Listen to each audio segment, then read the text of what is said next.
Hi guys, my name is Heather and I'm Haji Kate's mom, and I wanted to show you guys today how we put together the bento for going on Hanami. People will make a bento for lots of things though. Sometimes they make them every day because that's what they eat at work or school when they go. Pretty common kind of way to eat food in Japan. This is a typical kind of bento box. This is one that I got at Mr. Donut, and it has a lid to it, and inside is some chopsticks. Other ones that I have are separate depending on which type of bento box you have. This is actually one that looks really like it's only one layer because I'm putting it away for storage.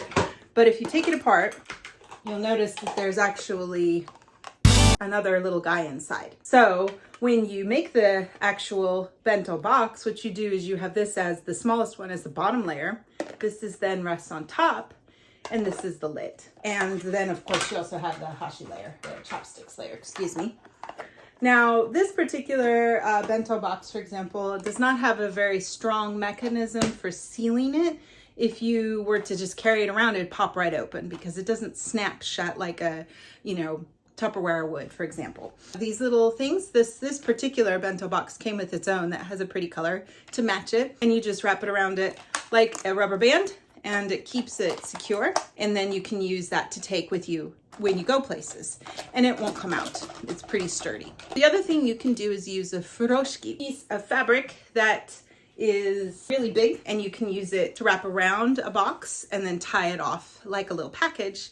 And that's another extra way to make sure that things are safe inside. I'm gonna be just making ones for everybody here. Potato salad that Kate recommended, that's her favorite, and her recipe that she always uses. Fried chicken or karage that Audrey always makes in her flavor. And then we're gonna have some onigiri or rice balls with tuna and mayonnaise inside in the middle. I might, for example, in the bottom layer, put a bunch of chicken and other kinds of things, or you could fill this all up with onigiri and then put chicken and potato up at the top too. It just depends on how much you want to give people and how many onigiri they might want to eat. Sometimes if it's not enough, you might take an extra container that has just an extra onigiri and extra karage in it, for example. Cups that are included, and these are nice to put what you need inside. It's like a cupcake tin, but it's meant for food, so there's like a nice little lining to it so the oil doesn't soak through, and you put that then in the bento to hold the things that you have. And I'm just gonna go ahead and turn the camera around and show you guys here now how I make onigiri. I'll stop the camera for a second here, you guys.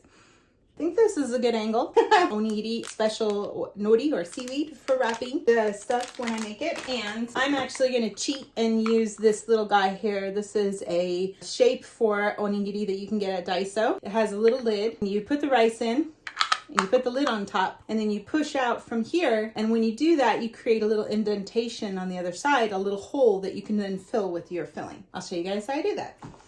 This is my rice. You can do it without these guys, where you just take some water, put a little water in your hands, you just take a little salt and put it on your hands, and then take some rice and form it into a shape. It's kind of hard. You just take some of this rice, and then you put this little lid on it. And then you push from this side here, and it kind of makes a little hole. And then you just kind of put it here and tap it out, and it comes out. I'm like, it comes out, and then it doesn't come out. There, now we have a perfectly shaped onigiri with a nice little hole in the middle. Then I could take my filling, and I put some right there.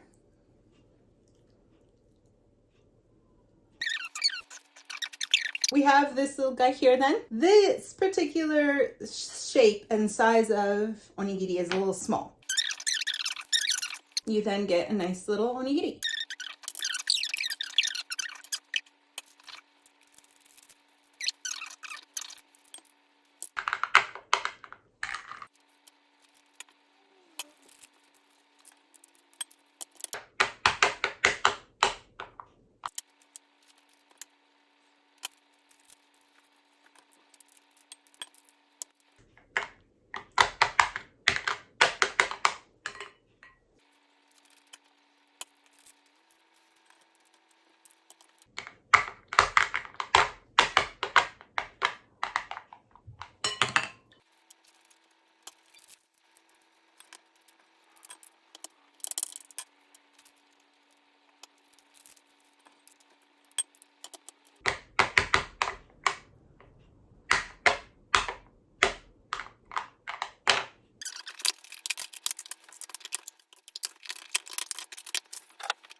That's kind of how they look.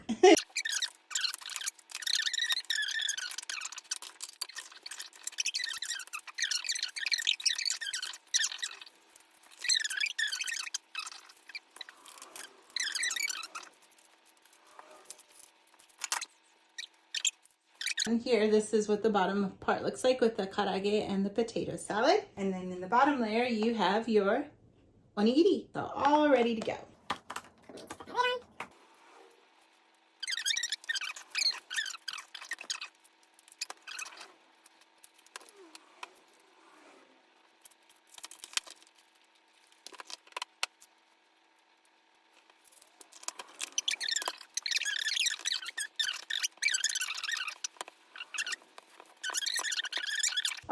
Our bento then for today. That is everything for today, you guys. I'll see you guys all next time. Bye.